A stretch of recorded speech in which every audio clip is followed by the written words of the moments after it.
Thank you, Ate Beth. Wow, nakakapanibago naman itong pamalakasan. Medyo mataas siya sa pagkatao ko, no? Mahirap talaga pagbaliit ang person. Pero dahil ano naman siya, transparent, nakikita. Nakikita. Pero ang ganda po. Salamat sa Lord sa blessing ng ating bagong ganda.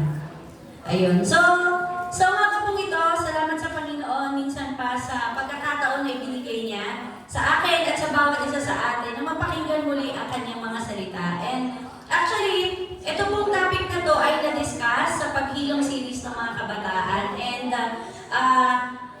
ito ay napag-desisyon na namin na i-share din talaga sa buong congregation dahil naniniwala kami na hindi lang nangangailangan ng paghilom yung mga kabataan, kundi tayong mga magulang ay minsan nga, kung babalikan natin, mas higit na nangangailangan tayo ng paghilom. Kasi kapag tayo, as parents, hindi humilom yung ating mga nakaraan, ipapasa natin yon sa susunod na generation. Kapag tayo hindi humilom dun sa mga sakit, sa mga karanasan natin ng ating mga kabataan, sa ating mga pinagdaanan, at hindi natin napagtagumpayan, ipapasa natin yon sa ating mga anak, sa ating mga apo. At dapat, ang paglilingkod hindi huminto, pero ang ginagawa ng kaaway na pang-aalipin sa ating mga lahi ay dapat maputol. Kaya dapat hindi lang sa mga kabataan, kundi even sa ating mga magulang o sa ating mga adults na dapat tayo din ay maghilom. So, kung ang topic ni Pas na nakaraan ay healing the child, tama ba? In you, yung iyong nakaraan. Sa umaga pong ito, ang topic ko naman po ay healing the mind. Renewing the mind through Christ and overcoming mental struggles.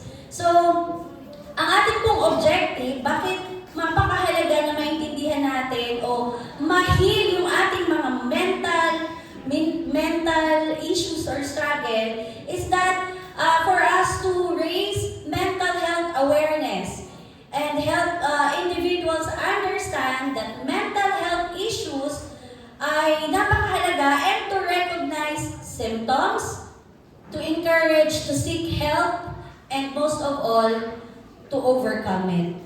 Pangalawa po na objective natin is to address negative thought patterns and mental struggles through God's truth. Para po ito ay magbunga na ma-restore yung peace of mind, ng heart, to strengthen the faith during struggle, and to restore identity and self-worth na pilit na inaagaw at ninanakaw ng kaaway. So bago po tayo mag-umpisa, tayo po muna ay manalangin sa umagang ito. Lord, salamat po Panginoon minsan pa sa iyong mga salita na magsisilbing paalala sa bawat isa sa aming Panginoon na ikaw na aming Diyos ay nagdanais na hindi lamang maging maayos ang aming mga spiritual na pamumuhay, because even Lord, ang aming mga kaisipan, yung aming pong psychological, mental health, Lord God, yung aming mga puso, yung kondisyon ng aming mga buhay. Salamat Panginoon dahil hindi ka lang concerned sa aming mga physical na pamumuhay, pagkus Lord, concerned ka sa aming mga isipan. Kung nais mo, Panginoon, na yung aming mga isipan, Lord, ay talagang maisaayos, Panginoon, para kami ay malaya mo magamit ng walang takot, na walang alalahanin, na walang anumang alinlangan, Panginoon. Kaya Lord, sa umagang ito ay tinataas ko po ang kaisipan ng bawat isa, Panginoon. May you open our hearts, our minds, Lord God, na yakapin namin, Lord, yung authority na binigay mo sa amin, Lord God, to conquer, Lord, to overcome yung mga ginagawa ng kaaway na panglilinglang at pagluloko sa amin, Panginoon. Because we are your people, we are your children, and we are victorious, Lord God. So, yaan mo sa umagang ito, Lord God, talaga namang angkinin namin, Panginoon, yung pagiging victorious namin, Panginoon. Pinupuri ka namin, O Diyos, at pinapasalamatan sa pangalan po ni Jesus. Amen. So, alam niyo po, just like other types of health, for example, physical health, emotional health, di ba? Lahat ng mga uri ng health o kalusugan na meron tayo ay concern ng Panginoon at napakahalaga. And it includes mental mental health. Alam niyo po, yung mental health, napakahalaga na tayo ay malusog dyan dahil ang lahat ng nangyayari sa ating kaisipan ay nagkakaroon ng pagbabago or impact sa ating kabuuan o sa ating pong pagkatao. Ang mental health po is a state of mental well-being that enables people to cope and deal with stresses of life. So mahalaga na maayos, stable yung ating kaisipan dahil yun ang nag-enable sa atin to cope, to deal with the stresses of life. Kapag hindi maayos yung kalalagayan ng ating psychological or mental well-being, we will not be able to cope. We will not be able to deal with the stresses of life. Healthy mental being or well-being allows us to realize our abilities. Kapag maayos na po yung ating kaisipan, naglilid to sa realization na meron kang capacity or ability na gawin yung isang bagay. You will learn well and work well, and because you are learning so well, and you are coping so well, and you are contributing so well, magiging kapakinabangan ka sa kinaroroonan mo, sa kinabibilangan mo, whether it is in school, at church, in your community, di ba? Saan ka man, and even sa family mo. Nagiging strong arsenal mo yung mental na kalalagayan. Strong weapon mo yan. It impacts and influences how we think, feel, behave, and even decide and reason out. So yung kalalagayan ng ating kaisipan, it has something to do with how we deal, we feel, we behave, we reason out, and even decide. So kapag hindi maayos yung ating mental well-being, hindi magiging maayos yung ating mga decisions, hindi magiging maayos yung ating behavior, hindi magiging maayos even yung ating pag-reason out. So it will affect yung ating pong overall health, overall being. Okay? Ang malungkot po sa kalalagayan ng ating mundo ngayon, and even sa Philippines, no, dati, naririnig ko lang na ang pinakamataas na suicidal rate ay nasa Japan, nasa Korea, kasi wala silang gantong social na uri ng, alam mo yung pagsasama-sama, malungkot yung mga bansa nila, and hindi ini-encourage yung pakikialam sa buhay ng iba. Kanya-kanya tayo. Diba? Sadly, sa ating bansa, it is so rampant nowadays. May share nga si Pastor JC namin na ang government ay nag-open ng isang mental institution wherein people na dumadaan sa mga mental issues ay ini-encourage to seek help by calling the hotline na provide sa kanila. Ay alam niyo po ba na naka-receive na 7,182 suicidal-related calls? Imagine! 7,182 individuals in the Philippines are having this kind of thoughts of committing suicide. Hindi na lang sa ibang bansa, even sa ating bansa. Diba? And it is quite alarming. Kasi Christian nation tayo, hindi dapat ganun, diba? Pero maintindihan natin mamaya that even heroes have the right to bleed, diba? Even the strongest people, we are not exempted to experience mental struggles. So, okay, siguro maaaring yung mga mental struggles natin, yung mga mental issues natin, ito ay maaaring bunga ng ating mga nakaraan, ng ating tayo may mga bata. It might be a result of pressure, di ba? Yung pressure sa family, pressure sa work, yung mga expectation sa atin, at mga expectation natin. Ulitin ko ha, yung mga expectation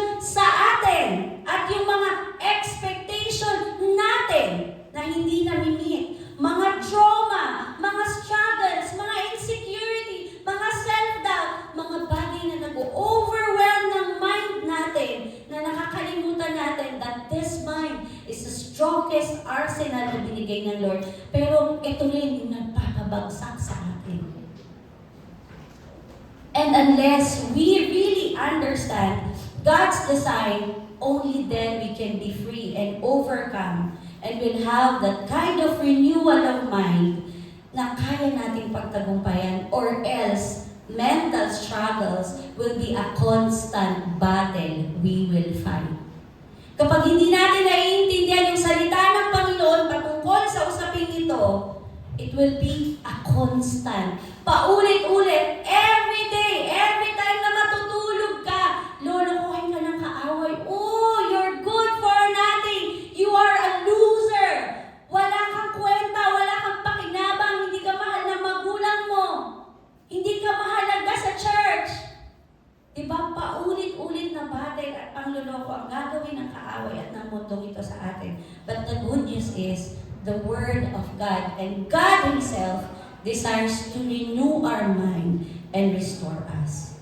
So how then can we start having or maintaining a good mental health? Number one, understanding God's design for our mind. Sabi mo sa katabi mo, unawain mo ang disenyo ng Diyos sa isip mo. Kailangan maintindihan natin to. Kasi pag hindi natin naiintindihan, ang simpleng kawalan ng ipapakain mo sa anak mo bukas ay iiyakan mo. Simple lang yon, pero pag magulang ka, napakabigat nun. It impacts your emotion, your physical, your mental well-being. Dahil lang sa simpleng wala ka nang maipakain. And it is true sa maraming Pilipino ngayon. Okay? So number one, understanding God's design for our mind. What happens to our mind can bring us either victory or defeat. Why? Because it is the battleground. Ulitin ko, kung ano yung nangyayari sa utak mo, ito ay maaaring magpabagsak sa'yo o magpanalo sa'yo sa laban mo. Dahil ang battle ay nasa isip mo. Nasa isip mo. Kapag ang isip mo mahina, maaapektuhan yung buong pagkatao mo. Alam niyo ba sa psychology, meron tayong tinatawag na mga psychosomatic disorder. Yung mga bagay na akala mo mamamatay ka na dahil sa pinagdadaanan mo, pero ang totoo, meron ka lang palang mga bagay na kailangan ayusin sa sarili mo. Alam niyo po yung sakit kong GERD?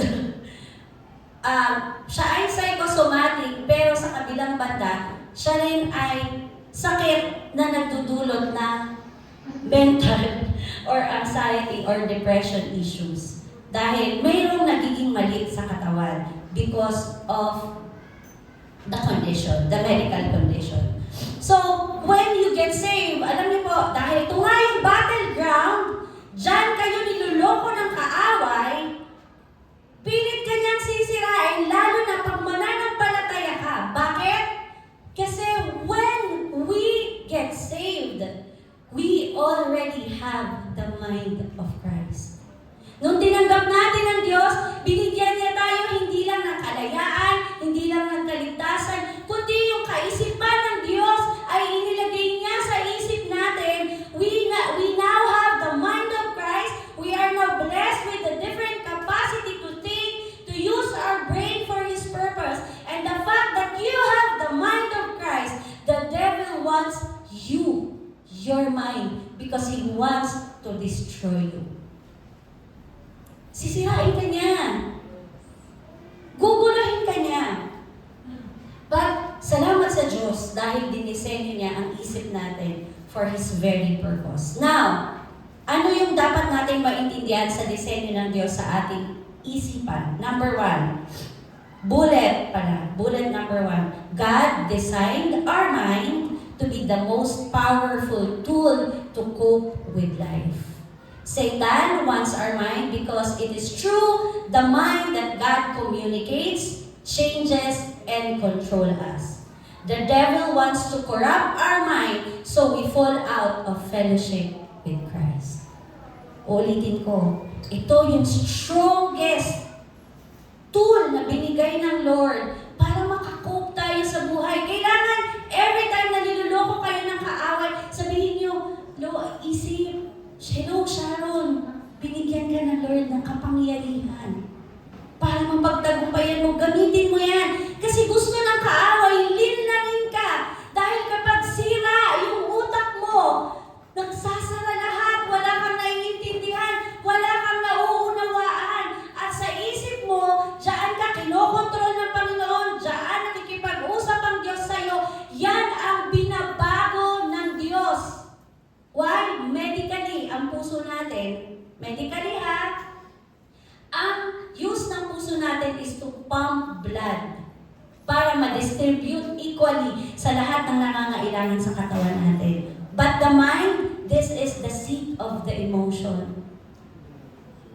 Nandyan lahat. Kaya nga, kapag na-injury yung ulo mo, na-injury yung spinal cord mo, wala na, lantang gulay ka na.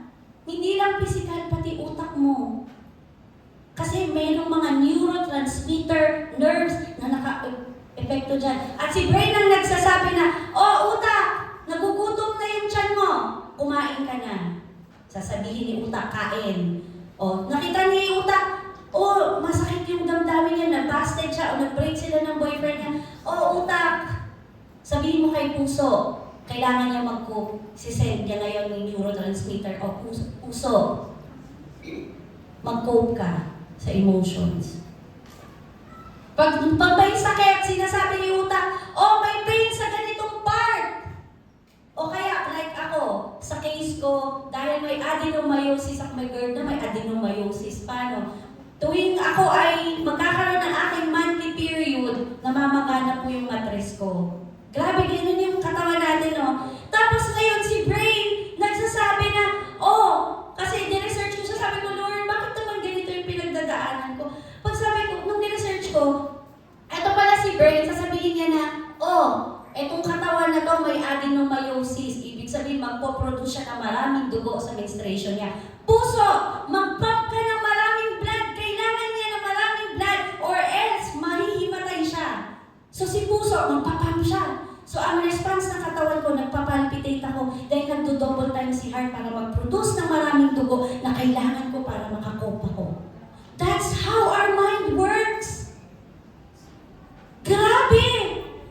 Diba? Ano ka na?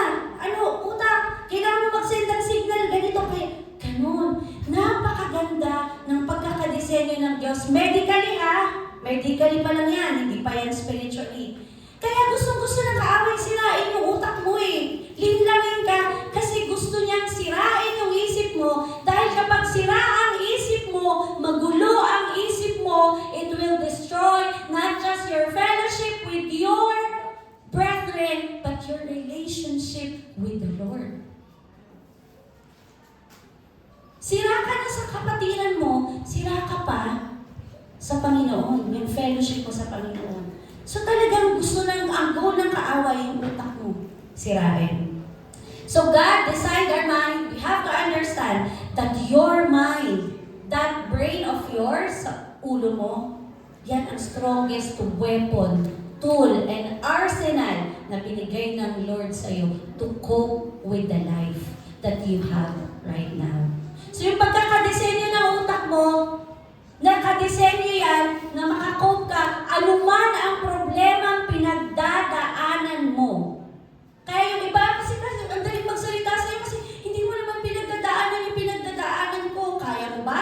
Kaya mo ba yung pinagdadaanan ko? Hindi ko kaya. Kasi yung pagkakadesenyo ng Diyos sa utak mo para makakope sa situation mo, para sa'yo lang yan.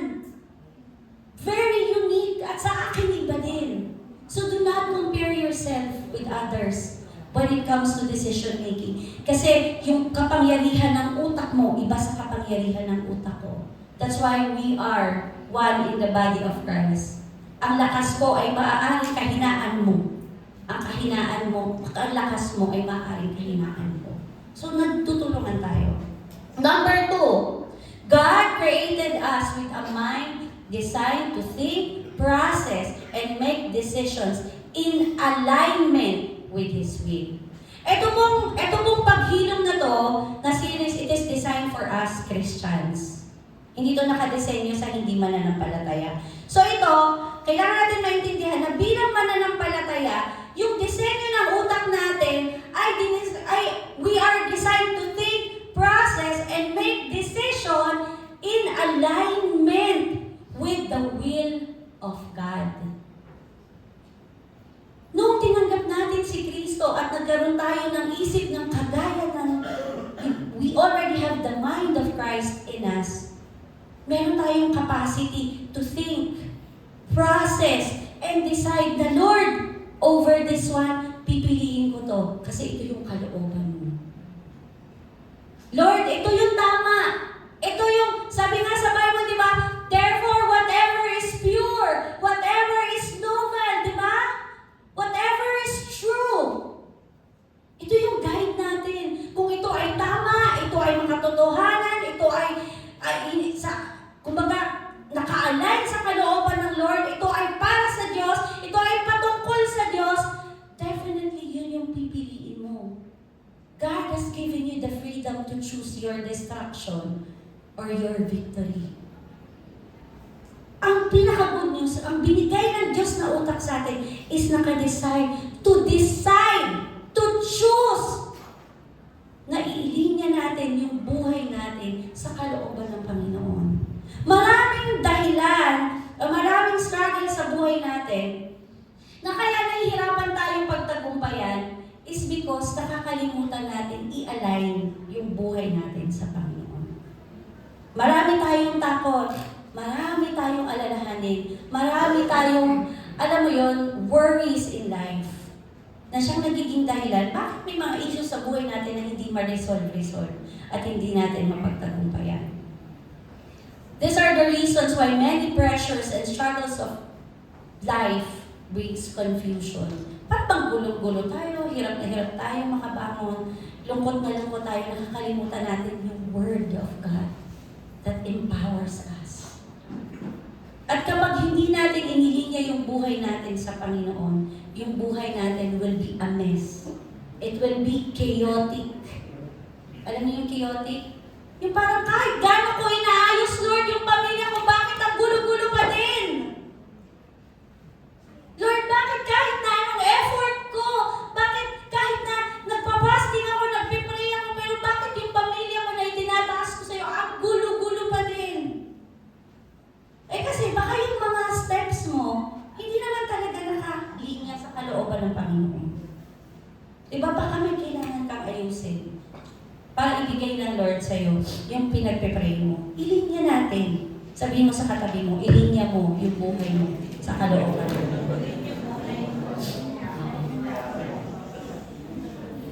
Malinaw po na sinabi ni Apostle Paul, sabi niya sa Romans 12, do not conform to the pattern of this world, but be transformed by the renewing of your mind. Baguhin natin yung ating uri ng kaisipan. Kung dati nag-worry ka dahil walang makain yung pamilya mo, manalangin ka. And you will be amazed, may kakatok sa bahay mo para magbigay ng pagkain. I encourage everyone po to let us desire to always align our minds with God's, because it will magbibigay ito ng napakalaking pagbabago sa buhay natin. It will require a deliberate effort to resist conformity. Kasi ang hirap talaga talikuran ng mundo, sa totoo lang. Minsan kung kailan kang nag-decide na, Lord, ayusin ko yung buhay ko, doon naman talaga si tanim ng aasar. Alam mo yun, yung ako personally, sabi ko nga Lord, usap kami kasama, try talaga natin yung gentle parenting. Alam mo yung parang pinaprocess namin, Lord, mag-gentle parenting kami. Ito na naman yung anak ko, talaga naman. Yung pero kung kailan gustong-gusto mong magbago, bakit? Lord, hindi. Kasi hindi natin kaya kung sa sarili lang natin. It requires a deliberate effort na talagang talikuran yung gawin ng mundo nito. Why? Because it is not your fight. It is a spiritual battle. Hindi to laban mo lang. Ang laban mo, ang demonyo, si Satanas, na gusto kang pabagsakin. And you have to decide, mananalo ba ang si Satanas sa buhay mo? O mananalo ka dahil ang Diyos ang kasama mo? So, ano natin? Gamitin natin yung design ng Diyos sa ating mga isip po. Number 2, dealing with mental struggles.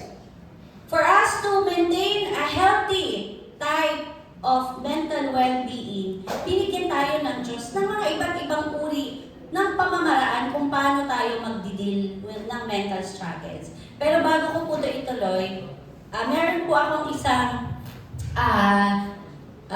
may isang tayong kapatiran dito na in-encourage ko at salamat sa kanyang pagtugon para i-share yung kanyang pinagdaanan sa buhay kung paano niya napagtagumpayan yung kanyang mental struggle. So, tinatawagan ko po si Ate Amor.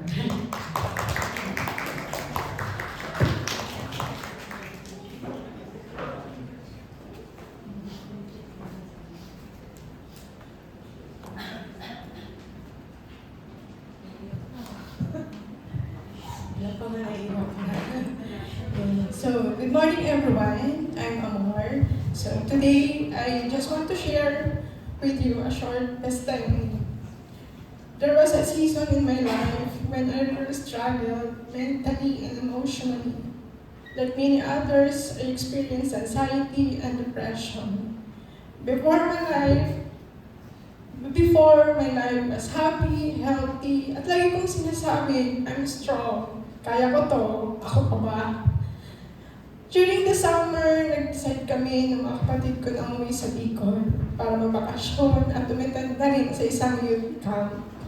Naalala ko noon yung tema, Where the Broken Hearts Go. Ang pumasok agad sa isip ko, ay dapat pala hindi na ako umattend. Hindi naman ako broken-hearted. So tawa pa ako that time. Pero alam ko na hindi aksidente na naka-attend ako. May purpose si Lord kung bakit ako nandoon. Dahil right after the camp, nagkasakit ako. Hindi na ako pinayagan ni Mama bumalik ng Manila na dapat sana bakasyon lang. That time, nag-aaral ako dito sa Manila for the second time. Nag-aaral ako sa course na gusto ko na talaga, yung dream profession ko to become a future educator. Even I decided to resign from my job para makapag-focus sa pag-aaral. Akala ko ito na yung simula para mabot ko yung pangarap ko. Pero mali pala ako. Ito pala yung simula ng sakit, disappointments, overthinking. Naisip ko doon, paano na yung future ko, paano na yung pangarap ko. Ang dami kong what-if sa isip ko. Hanggang sa may pagsubok ulit na dumating sa akin. It was August or September, na-scam ako online.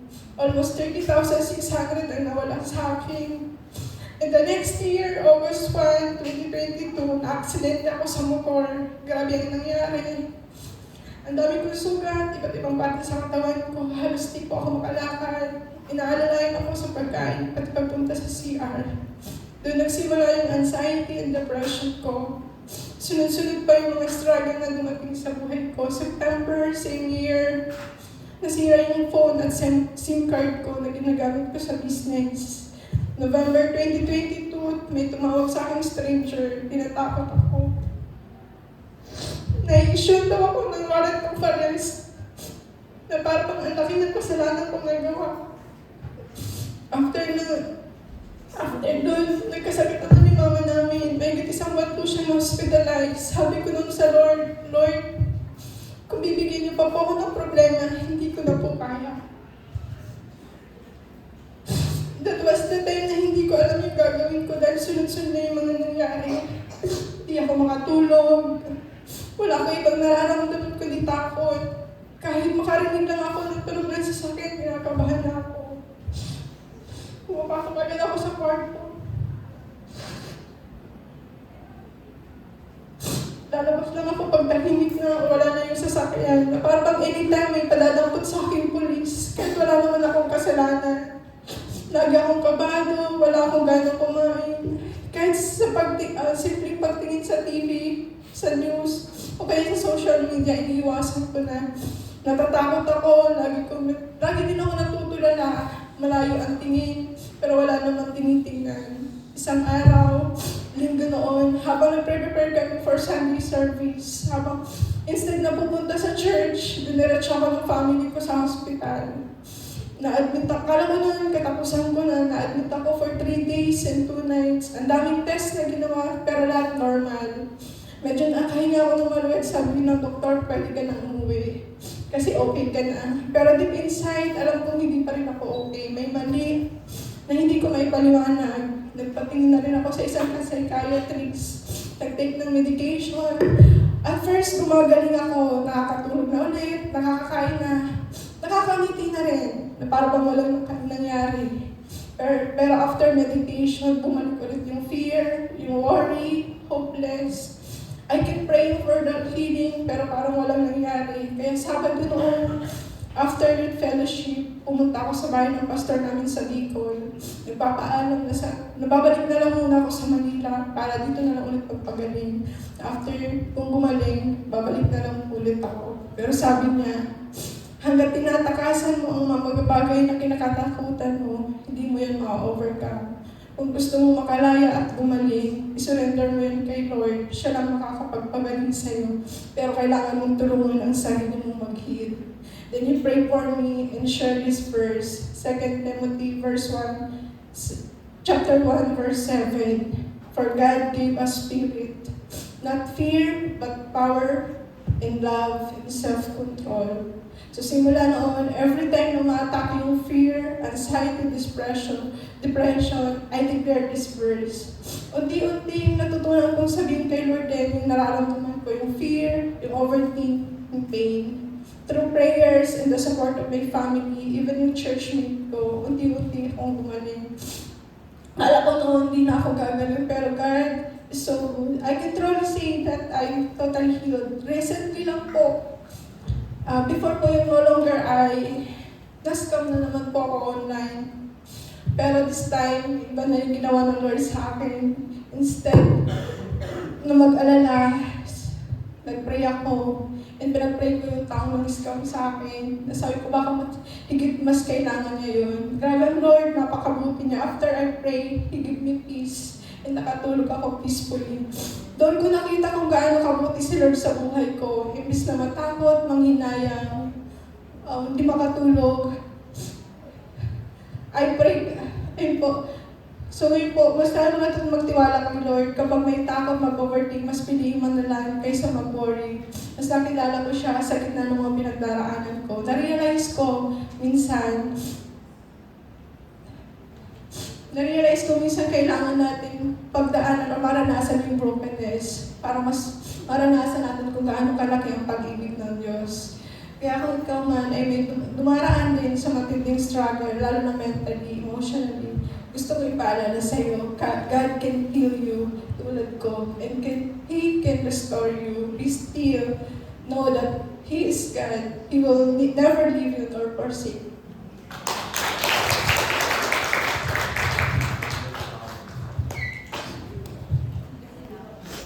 Di ba po, napakabuti ng Panginoon. Napakabuti niya. Kung tinulungan siya ng Panginoon, kaya niya rin kayong tulungan. Alam niyo po, ang pinakamahirap sa mental struggle, yung akala mo yung katabi mo okay. Akala mo masaya siya. Pero hindi mo alam, nag-iisip na magpakamatay yan. Ang saya-saya niyan, pero ang totoo nag-iisip na yan tapusin yung buhay. Naiyak no? Kasi mahirap po ang mental struggle. Lalo na, nakaka-relate ako kay Amor. Kaya yung sa GERD, meron siyang effect na, alam mo yon, hindi ka nag-iisip, pero yung katawan mo, yung pusang umaaway sa'yo. Yung isip mo, yung pusang nagpapabagsak sa'yo. Kaya minsan umabot din ako sa point ng buhay ko na sinabi ko, alam, nakakainis naman. Kasi bakit ganito yung katawan na binigay mo sa akin? Yung sariling katawan ko na ginagamit ko para mag-lingkod sa'yo, ito rin yung katawan na sumisira at nagpapabagsak sa akin. Bakit ganun, Lord? Bakit yung isip ko, yung katawan ko, yun yung sumisira at alam mo yun, tumatalo sa akin. Pero kagaya ng ginawa ng Lord kay Amor, nire-remind ako lagi ng Panginoon na sa lahat ng battle natin, kaya niya tayong pagtagumpayan.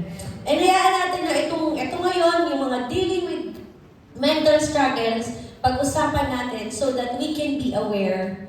Hindi lang sa sarili natin, maaari yung katabi mo, kasama mo sa bahay, di ba? Na example ni Pastor, kung hindi ako nagkakamali, si Eman, di ba?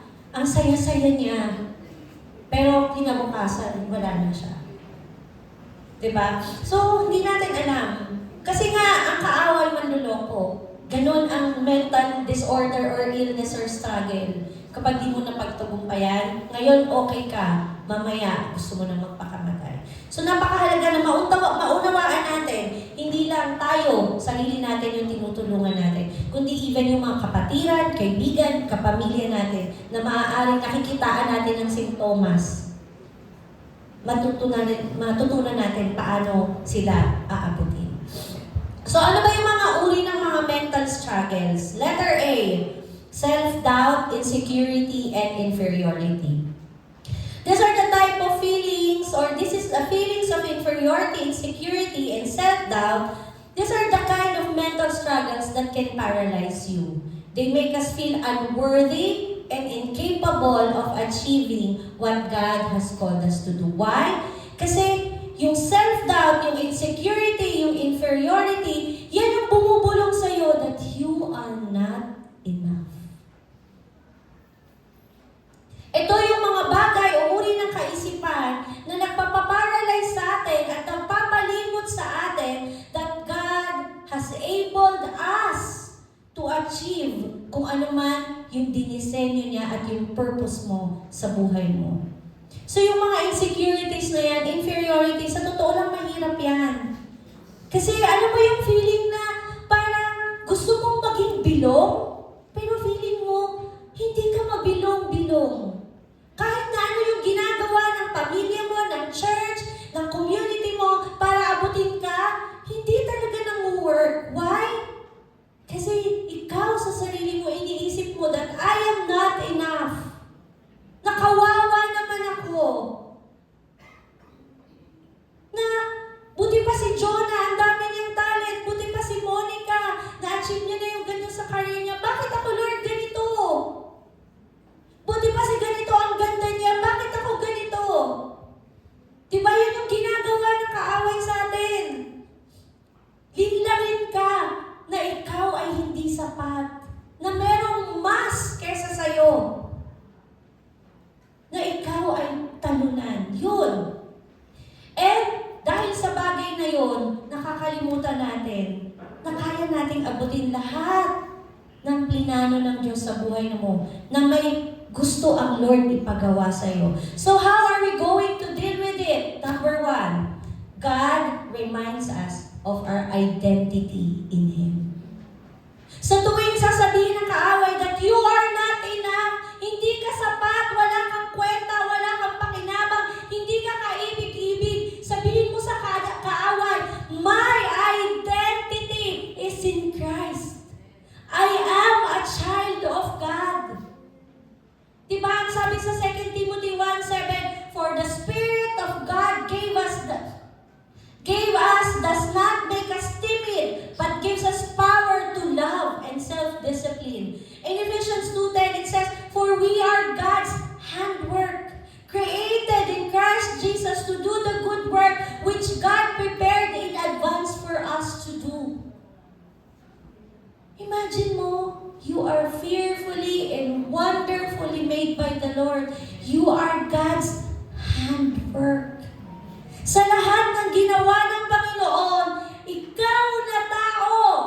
Hindi ka sinabing, hoy, Sharon, tumubo ka na parang kaputi at buhay ka na. Hindi. Alam mo kung paano ka dinisenyo ng Diyos? Kumuha ng putik. Dinisenyo ka, yung ilong mo, yung buhok mo, yung katawan mo, yung isip mo. Kung ano ka ngayon, gawa ka ng kamay ng Diyos. You are handwork. That's how special you are not enough, that you are not worthy. You are God's masterpiece, created with purpose.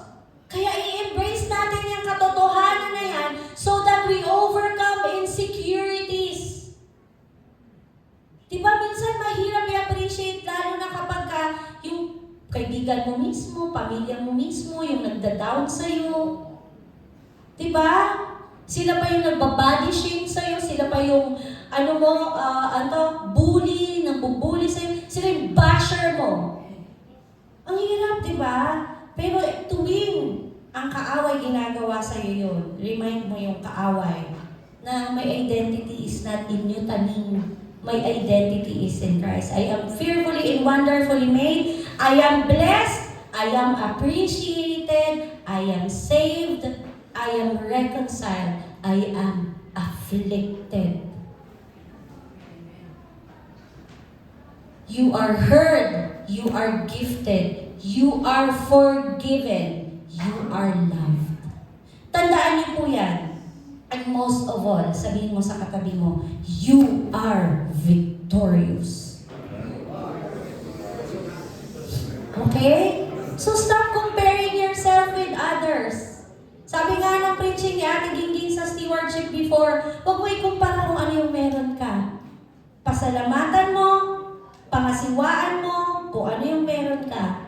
Kasi dinisenyo ka ng Diyos sa ganyang uri ng pagkatao for a certain purpose. Letter B, regrets and burdens of failure. Alam niyo po, ang regret is a sorrow or remorse over something that has happened or that we have done.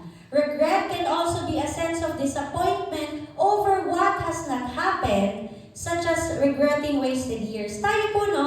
Minsan, mahirap harapin yung mga bagay na pinagsisihan mo dahil hindi mo nagawa at mga bagay na pinagsisisihan mo dahil hindi mo na magagawa. Mahirap harapin ang regret. Pero alam niyo po, huwag niyong i-stress yung sarili niyo kasi tao kayo. Regret is making a mistake. Regretting in the mistakes na ginawa mo is a universal experience. Tao tayo. We have a fallen nature. We are prone to commit mistakes. Pero huwag niyong parusahan yung sarili niyo. Why? Dahil lahat tayo dumadaan dyan. That's part ng proseso na gusto ng Lord pagdaanan natin para makita natin yung biyaya ng Diyos na nagbabago. So paano natin i-deal ito? The Bible gives us much instruction that if we follow sa Biblia, di ba, we have this Bible. Ano to? Basic instruction before leaving earth. Lahat ng instruction nandito para makapamuhay tayo ng walang pagsisisi. Sa kabila nun, nagkakamali pa din tayo. Pero alam niyo po kung ano ang masarap sa Lord? Even sa pagkakamali natin, nandun pa rin ang habag at biyaya ng Diyos. In God's grace and mercy, He has provided us a way to deal with regrets when we have not lived as wisely as He wants us to. So in Psalms 51:12 is sabi niya, alam niyo ito, nakakaano yung kwento nito si David nung nagkasala siya sa Panginoon, no? Nagsisisi siya sa ginawa niya. Pero anong sabi niya? Lord, restore unto me the joy of my salvation and renew a right spirit within me. So every time na nagre-regret tayo, marami tayong pinagsisisihan sa nakaraan natin, huwag na natin balik-balikan.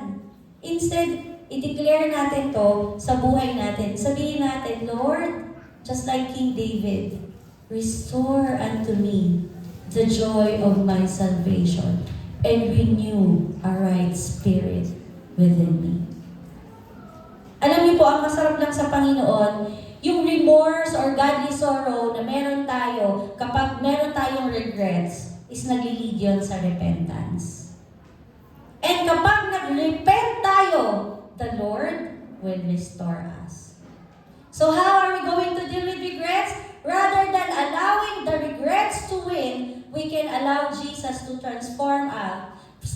to transform us so that our past sin magnifies His powerful grace. So kaysa mag-dwell tayo sa mga bagay na pinagsisisihan natin, let us glorify God and allow Jesus to transform us so that our past sin will be a testimony that will magnify the powerful grace of the Lord in our life. In 2 Corinthians, it says, therefore, if anyone is in Christ, then he is a new creation. The old has gone. Rejoice. Diba? For the new has come. Magalak ka kasi pinalitan na ng Diyos yung dati mong pagkatao. Our past will not determine our future because our future is in Christ. In Christ, we are not bound by our past failures. He gives us the grace to move forward with hope. Next, cycle of overthinking and confusion. Ito yung mga struggles na meron tayo. Alam niyo po, ang overthinking at confusion, ito ay isang bagay na mahirap. Why? Because the unknown is the scariest thing. Ang mga bagay na hindi mo nakikita ay pinaka-nakakatakot. Ngayon, wala pa yung problema na mumroblema ka na.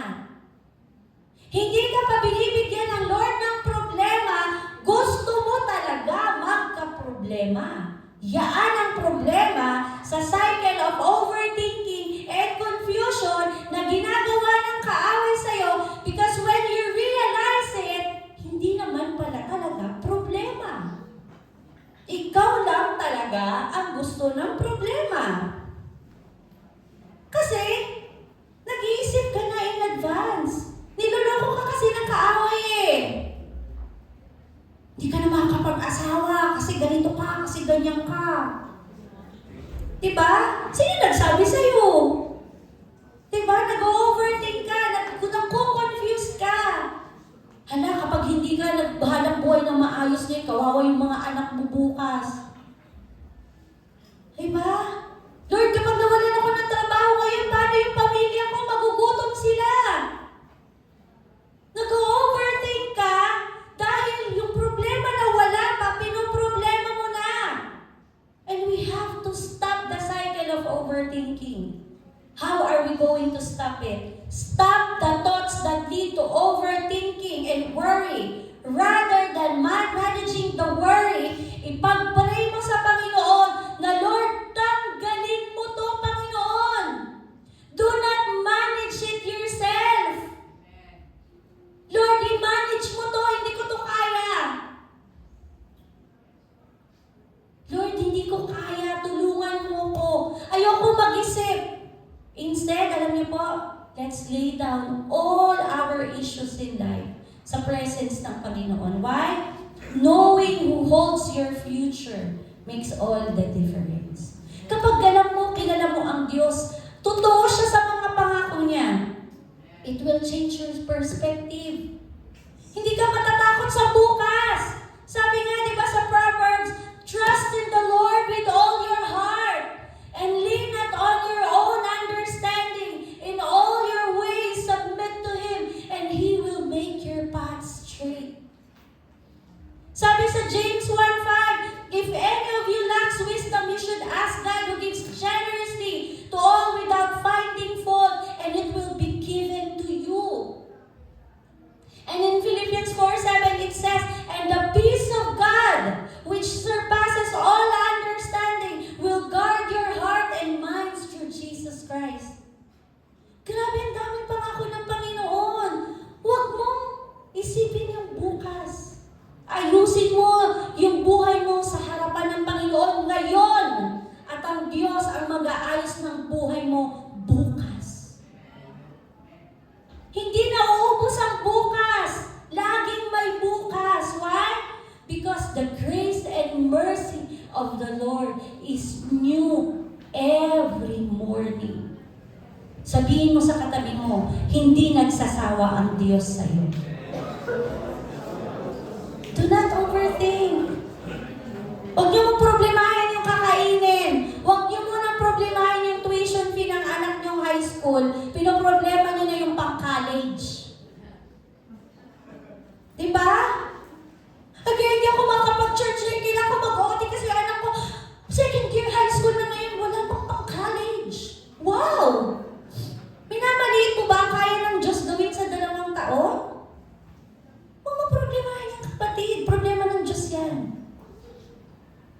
If it's God's will, it's God's bill.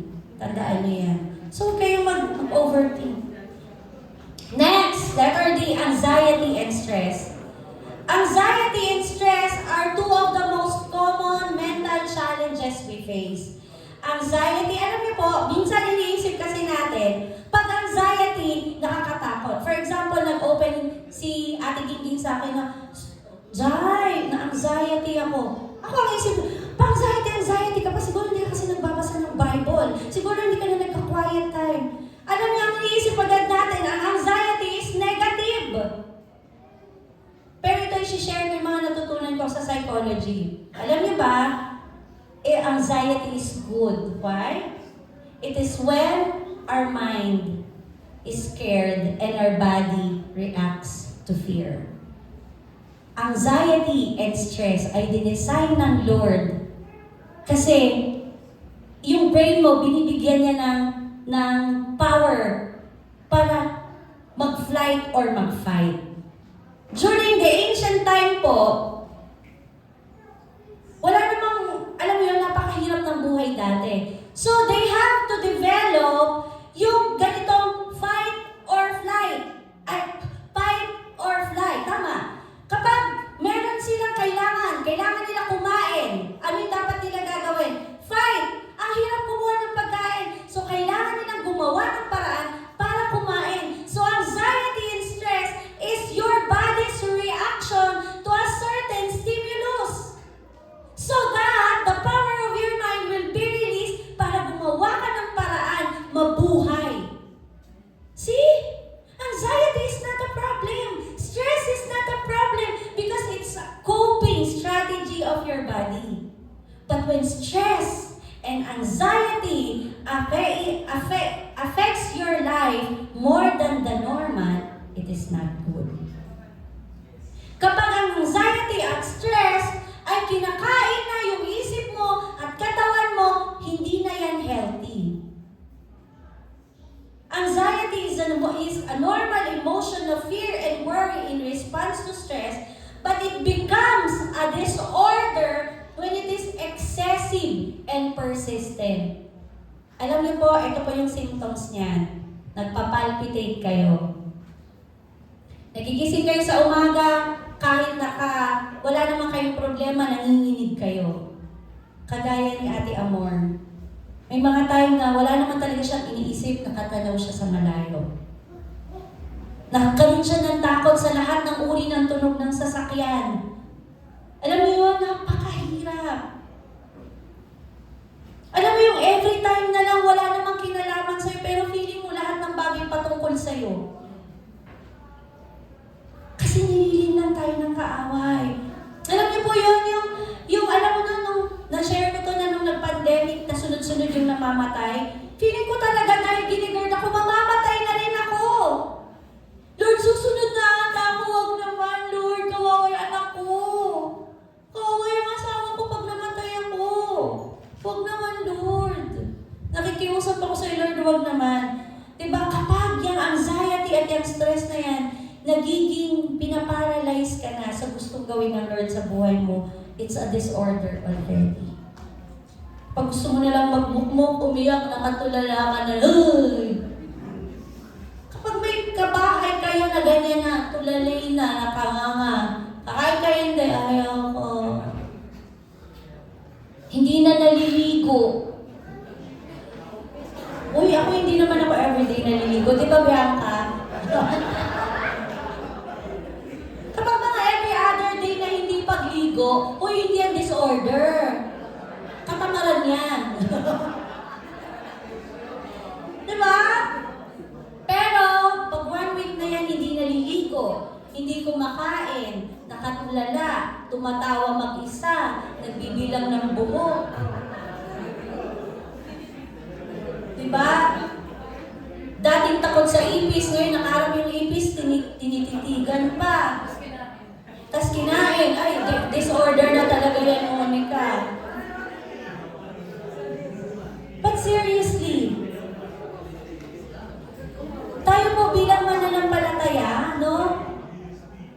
Minsan takot tayo, oy, alam mo si kapatiran, meron daw mental struggle, kaya pala natutulala yan. At hindi pa pinagdadaanan yan ni May. Diba? So tayo minsan, medyo may simptomas to, layuan natin si kapatid. Kapatid, hindi nakakahawa ang mental struggle. Huwag niyong layuan yung kapatiran niyo nangangailangan. Tulungan niyo. Tulungan natin. Kasi alam niyo po, ang anxiety at stress, mahirap talaga i-overcome. Kasi ano yan eh, ano tawag na dito?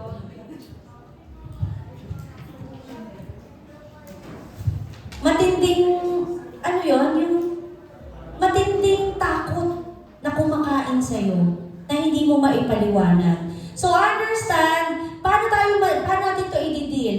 Understand that we are equipped by God. Tandaan niyo, ang stress, ang anxiety, dinesign niya ng Lord para sa'yo. Para, alam mo yon, matuto kang lumaban sa buhay. Matuto kang mag-adjust. Matuto ka ng totoong buhay. So let us understand that we are equipped ng kakayanan ng Diyos para i-cope yung situation natin.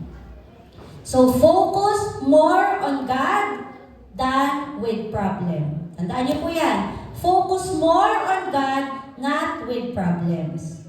Kasi kung titingnan po natin, ang problema natin, sa lens natin, napakalaki at napakaliit ng Diyos. Pero kapag nag-focus tayo sa Panginoon, napakalaki ng Diyos, napakaliit ng problema mo. Alam niyo po si Pastor Stephen Prado, gusto ko pong i-share ito, narinig ko yung testimony niya. Hindi exempted ang mga mananampalataya at mga pastor. Akala niyo, kami, okay kami. Si pastor, okay siya. Even yung mga ibang pastor, hindi. Si Pastor Stephen Prado po ay isa sa mga pastor na lagi kong pinakikinggan. And even siya, he almost committed suicide. Dahil umabot siya na ang tindi ng anxiety and stress niya, na nakalimutan niya yung pagkatawag ng Diyos sa kanya.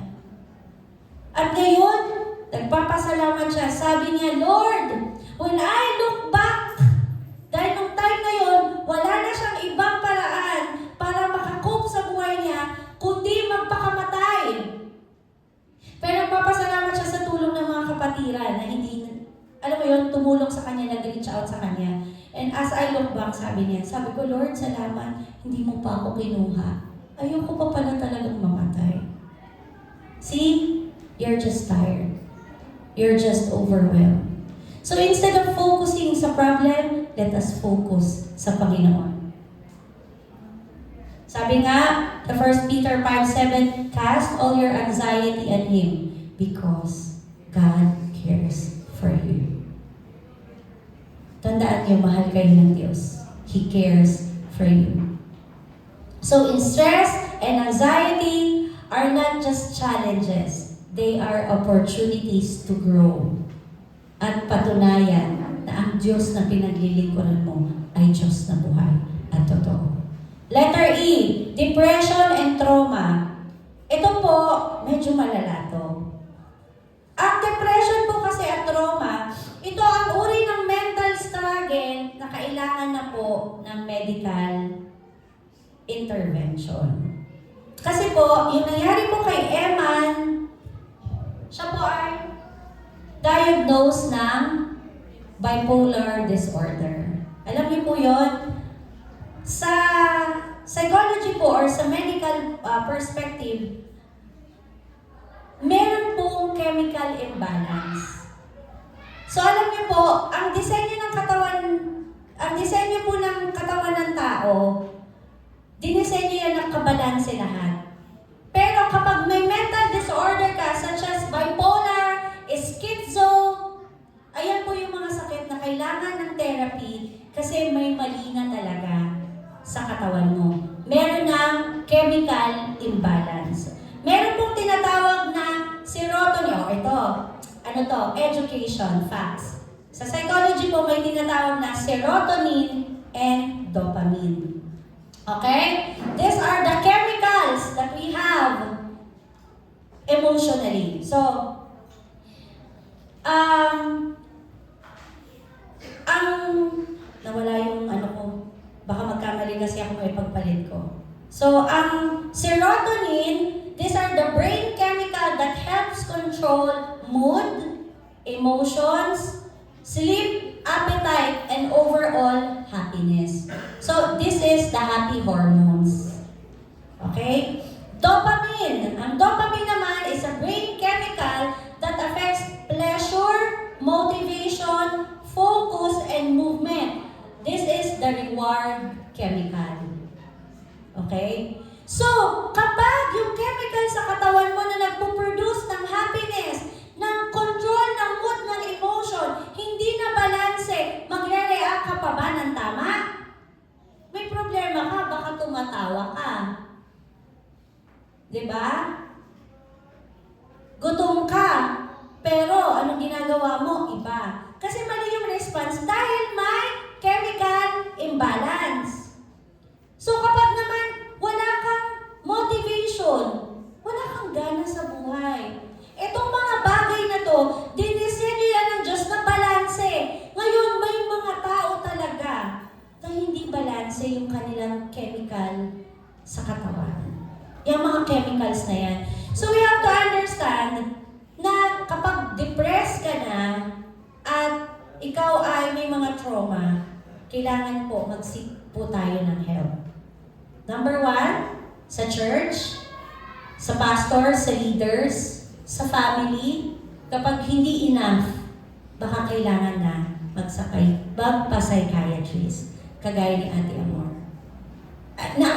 Napakahalaga na i-acknowledge natin sa sarili natin yung limitations natin.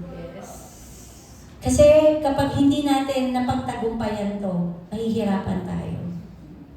So, let us acknowledge yung kakayanan ng mga doktor na ibinigay ng Diyos para tulungan tayo. Kasi alam niyo po, ang depression, it will really lead to suicide. Tingnan mo yung katabi mo. Hindi naman mukhang depressed. Impressed daw.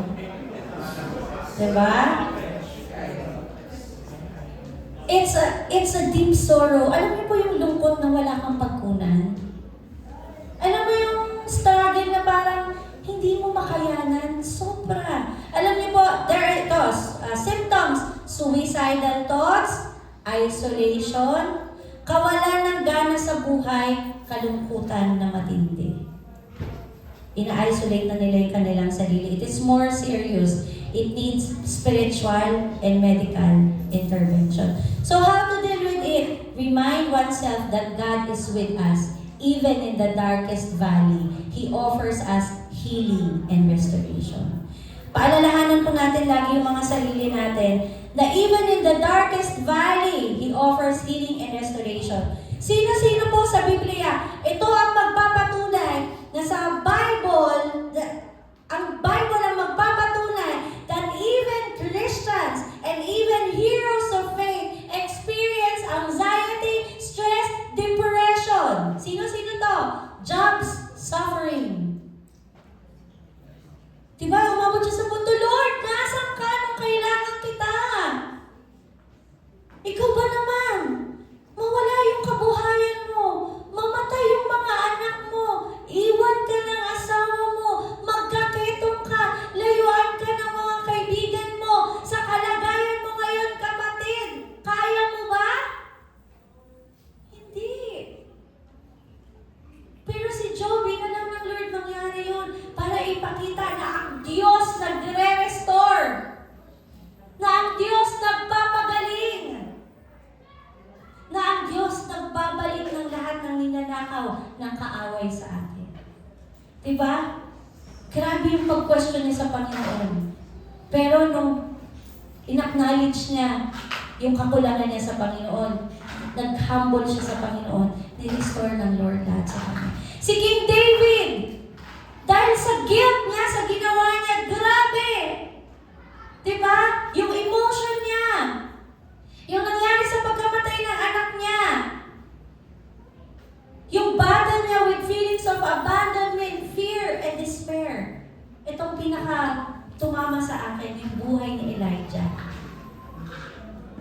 Si Elijah, after tayo mga leaders, sabi ko nga, naiyak ako nung inaano ko to kasi tayo mga leaders, may mga pagkakataon na sobrang hype tayo sa paglilingkod sa Panginoon. Gusto natin tuloy. Pero habang naglilingkod tayo, maraming problemang dumadaan sa atin and we are silently battling it.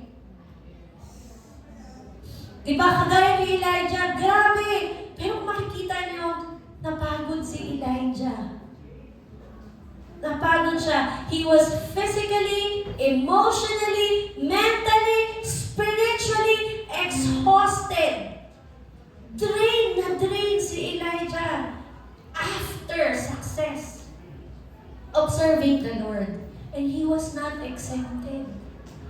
Anong ginawa niya? Nag-isolate siya. Natakot siya para sa buhay niya kasi sabi ni Jezebel, yung pagpatay mo sa mga propeta ko, papatayin din kita.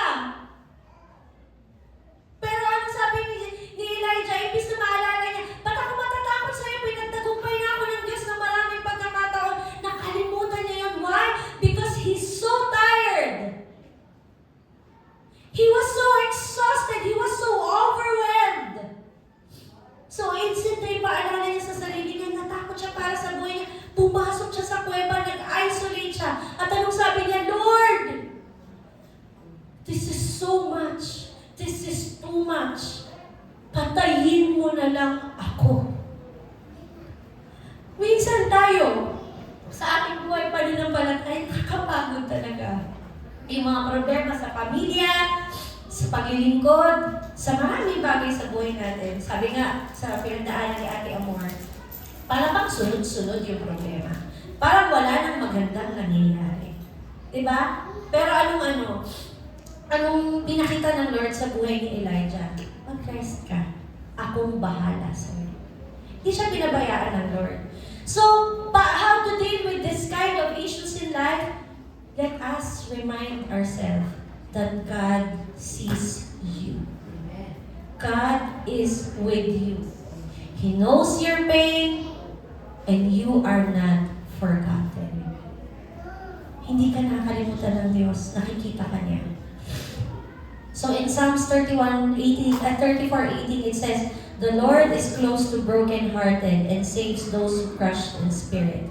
And in Isaiah 61:1, He has sent me to bind up the brokenhearted, to proclaim freedom for the captives and release from darkness for the prisoners. So number 3, what are the practical steps of mental healing? Ito yung mga practical steps.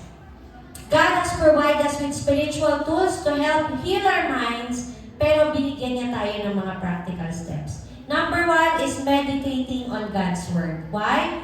Because God's Word renew our mind. God's Word renew our mind. So let us fill our minds, our thoughts, with the promises of the Lord. Okay? It will help us align our life with Christ. And if our life is aligned sa plano ng Panginoon, walang gagawin ng kaaway na sisira ang ulo. Walang kayang gawin ng kaaway para pabagsakin ka. Next, gratitude. Instead of focusing sa kung anong wala sa'yo, kung anong kulang sa'yo, mag-focus ka sa magpasalamat. Lord, salamat sa buhay, salamat sa kapatiran, salamat sa lakas. There are so many reasons to thank the Lord. Every day, maging ugali natin yung, Lord, sa pagising mo, ano ang dapat kong ipagpasalamat sa araw na to? Let's practice gratitude. Next, sa buhay ni Job, prayer. Napakahalaga. Tumawag na siya sa Panginoon. Let us make prayer a daily practice, casting all our worries unto God. In Philippians 4:6-7. Because expressing, alam niyo po, ang masarap sa prayer, may mga bagay na hindi mo kayang i-express even sa asawa mo. Alam mo yon? May mga bagay na sobrang sakit, sobrang hirap na even sa asawa mo, even sa magulang mo, even sa pastor mo, sa group leader mo, na trusted mo, hindi mo kaya. Pero pag nilapit mo sa presensya ng Panginoon, parang si King David, no? Tinanggal niya lahat. Lord, ito yung totoong condition ko. Lord, help me. Because being true to your feelings sa harap ng Panginoon matters. Nagmamatter yan sa Panginoon. And through prayer, nangyayari po yan. Don't neglect self-care. Elijah was running on an empty cueva, cave, after a long period of ministry. So mga leaders, huwag niyo pong kalimutan mag-self-care. Hindi hindi skincare, self-care. So kung kailangan niyo magpahinga, magpahinga. Kung kailangan niyo mag-relax, mag-relax. Accept help and support because you are not alone. Alam niyo po, mahirap po harapin ang ganitong sitwasyon ng mag-isa. So kapatid, sino ka man ngayon na may pinagdadaanan, tanggapin mo naman kami sa buhay mo. Kasi gusto ka namin tulungan. You are not alone. Nandito kami. Tanggalin mo na yung trust issues mo, hindi lahat ng lalaki manloloko. Diba? Tanggalin mo na yung mga issues mo, hindi lahat ng tao hindi mapagkakatiwalaan. Kami ay naririto para sa inyo. So, mahalaga that you acknowledge and share your feelings. We have the group leaders. Kaya alam mo, na-appreciate ko sa journey ng discipleship natin is meron tayong one-to-one, life-to-life. Kapatid, kung may mga bagay ka na hindi mo kayang i-open dahil sa tingin mo, i-judge ka, nandyan si group leader. Nandyan si pastor. Lagi namin kayo ini-encourage to acknowledge your pain and your feelings and to be really open with us. Kasi kami po yung tutulong sa inyo. Next, do not isolate yourself. Sa mga pagkakataon na ina-isolate mo yung sarili mo, lalo kang prone na paikutin ng kaaway. So do not isolate yourself. Because depression is worsened by isolation. So instead na magkulong ka sa bahay, umattend ka ng D-group, umattend ka ng Sunday service, umattend ka ng prayer meeting, kahit walang gawain, gumawa ka ng gawain. Char lang. Dahil gusto mo makakope, di ba? Pastor, walang gawain ng Monday, gawa naman tayo. Kailangan ko makakope. Tuesday pa, Pastor. Wednesday pa. Everyday na to. Para lang makakope ka, Ter. Sige na. Diba? Kung makakakope ka lang, gumawa tayo. Diba? Just do not isolate yourself. Because nandito ang katawan ni Kristo para sa inyo. Seek professional help when needed. Please. Kung feel mo na may mga moment kang tulalay, nakangangi, walang magawa, hindi mo naiintindihan yung sarili mo, please seek help if necessary. Ayaw namin na kumabala yung tamang kaisipan sa katawan ninyo. So please seek help when needed. Trust the process. Alam niyo po, ang mental journey is a process. Hindi yan ngayon struggle ka, bukas okay ka na. It's a very long process. But trust the Lord kasi inaayos niya yung buhay mo. And God will sustain you. And prioritize well-being and rest. Ito po, mga kabataan. Alam niyo po ba na mayroon pong research na naglilid sa katotohanan that too much use of social media and gadgets can cause depression.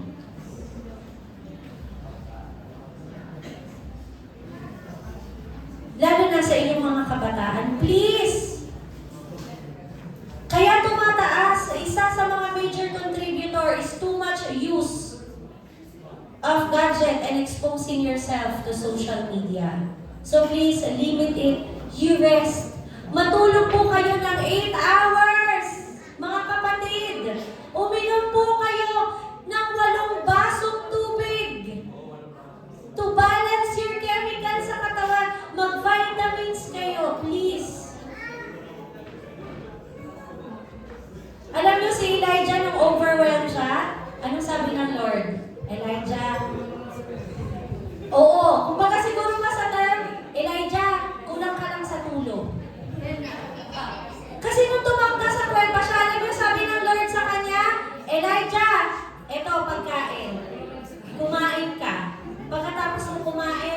matulog ka. The following day, hindi pa rin siya okay. Ano sabi ng Lord ulit sa kanya? May pagkain ulit dyan. Kumain ka, matulog ka ulit. Why? Marami sa atin tinitake for granted ang pahinga. So please, magpahinga po tayo. Let's rest. So in conclusion po, marami po tayong battle sa buhay na hindi kayang makita ng mata. Hindi kayang, alam mo yung mga battle sa ating mga kaisipan, thoughts that drain us, fears that whisper, you are not enough, memories that alam mo yung paulit-ulit na nagpapaalala ng pain ng pinagdaanan mo.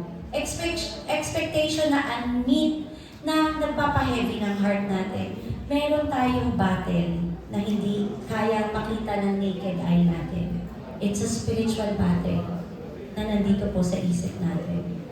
But this morning po, the Word of God teaches us that we don't have to stay there. Kapatid, sa kalagayan mo ngayon, ang sinasabi ng Lord sa iyo, do not stay there. Move on. Kumilos ka, gumalaw ka. Kasi ang Lord ay nagbabago, nagre-restore, nag-aayos ng buhay mo. So, china-challenge ko po na ang bawat isa sa atin. Let's give up our life to the Lord. Let us surrender. Kasi may mga bagay na hindi natin kaya. And we have to acknowledge na talagang ang Diyos lang ang pwedeng mag-sustain sa atin. So ang panalangin ko po sa bawat isa sa atin sa umagang ito, na kung meron po sa inyo yung pinagdadaanan yung mga mental struggles, ini-encourage po namin kayo. Alam niyo po, ito po yung good news ko po sa inyo. The leadership of the church is trying to come up with a strong counseling ministry. So that, yung mga bagay na maaaring hindi nyo kaya i-open, gusto namin iparamdam sa inyo na andito ang mga Kasi ako naman, very emotional talaga ang person. Kasi talagang may mga struggles tayo na mahirap paglabanan ng sarili lamang natin. So, let's fight together. Nandito ang mga kapatiran, nandito ang mga leaders ninyo para tulungan kayo. I-acknowledge nyo lang na kailangan nyo ng tulong. Kasi kapag hindi nyo kami in-approach, hindi namin kayo maiintindihan. Pero kung in-approach nyo kami, hindi namin kayo tatalikuran. Hindi namin kayo pababayaan. At saka syempre ang Lord talaga una yung takbuhan. Sunod kami. Okay? So for discussion question, nandito naman po. So, ano na lang po, pag-usapan na lang po natin sa mga D-group natin. So, mental healing po is a process. So, let's enjoy yung mga pinagdadaanan natin ngayon and turn our mental struggles into victories and testimonies of God's truth sa ating pong mga buhay. Sa Diyos po ang pagpapalagay.